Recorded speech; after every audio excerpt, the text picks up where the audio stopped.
Hello friends नमस्कार loser study को स्वागत करछि।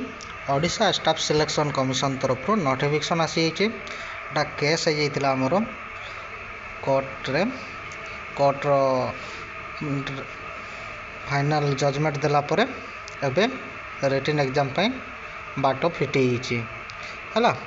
तो आमर कौ पोस्ट थिला देखंतु टेक्निकल जो combined technical service recruitment examination 2023 रो वैकेंसी थिला।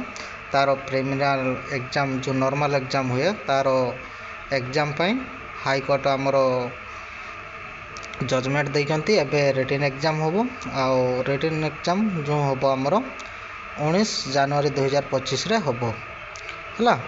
पोस्ट थिला junior engineer civil, junior engineer mechanical रो वैकेंसी थिला। रिटन एग्जाम 19 जनवरी 2025 रे होबो। कोर्ट रो फाइनल जजमेंट आसला परे एबे नोटिफिकेशन आसी है आमर रिटन एग्जाम होबो बोली 19/1/2025 रे आमर रिटन एग्जाम होबो बोली नोटिफिकेशन आसी क्लियर हो गले। आउ जब भी एडमिट कार्ड आसीबो जे कौन सी आउ नोटिफिकेशन आसीबो नोटिफिकेशन तो मु आपन को जणी देबी, किछि असुविधा नहीं हला। तो जो भाई भाई मैंने भी जाना तांकर टिके जणी दियंतु।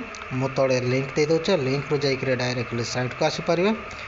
आउ वीडियोटी जदि भलो लागुथाय लाइक शेयर कर दियंतु। आउ एपर्यंत जदि मो चैनल को सब्सक्राइब करनांती सब्सक्राइब कर दियंतु।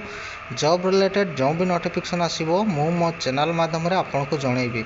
तळे भी लिंक दे दोचे, लिंक रु भी जाइकरे डायरेक्टली साइट को आसी परिवे। आउ जो भाई भाई मैंने जानि नांती तांकर को भी नोटिफिकेशन विषय टिके जणै दियंतु। रिटन एग्जाम पे नोटिफिकेशन आसीगला बोली junior engineer civil, junior engineer mechanical रो जोटा कि आमर कंबाइंड टेक्निकल सर्विस आकार आसला वैकेंसी तार नोटिफिकेशन रिटन एग्जाम पे आसी बोली जणै दियंतु टिके हला। आ जो भाई बहन मैंने जान नथिबे तांकर को टिके जणै दियंतु। धन्यवाद।